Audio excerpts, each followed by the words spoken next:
The only people who really have a clue about what the officer's family in Terre Haute is feeling or facing are the members of the group known as COPS.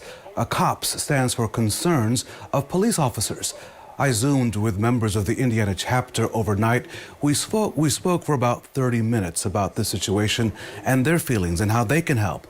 The people on this Zoom call either had a loved one who died in the line of duty or the officer was shot and survived. COPS members say they will step in and they will support the family. They will embrace this family when they need it, when they ask for it. It could be today, it could be tomorrow, or months from now. It took me years to become part of this Indiana COPS group. But then I realized I needed something and I didn't know what it was. And I'd seen a friend of mine going through it and she was getting support. And then all of a sudden I was like, hey, I need that support. And so everybody comes from a different direction. Everybody is different whenever it comes to the grief process. But Indiana COPS is always there. And it doesn't matter what process you're in. You can be 2 years out, you can be a year out, you can be it just happened to you, or you can be 25, you can be even 30 years out. There comes a point where 2 or 3 weeks from now, the people in Terre Haute, they'll kind of forget about it. But there's also a huge group of people that'll never forget about it. And it's kind of like on the job training. I mean, we've all been there, we've experienced it, so we know what they're about to go through. So there's nobody better to talk to, I don't feel like, than somebody else who's been through the exact same experience.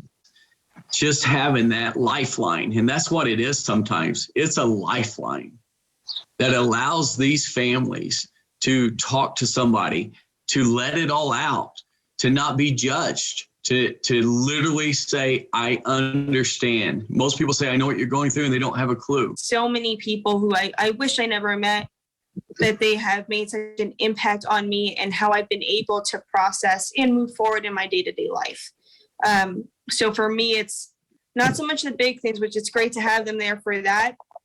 It's the moments where nobody else is there and nobody else understands. Those are the moments that I think COPS really shines. Members of COPS say the public support, your support, is helpful in the healing process. They do ask people to give the immediate family there in Terre Haute some space to mourn and to work with police officials on ways to show support there in Vigo County and, of course, throughout central Indiana and our state.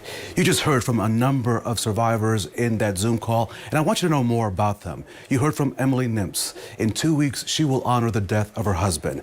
This picture was taken 2 weeks before Deputy Benjamin Nimps died while serving with the Broward County Sheriff's Office in Florida.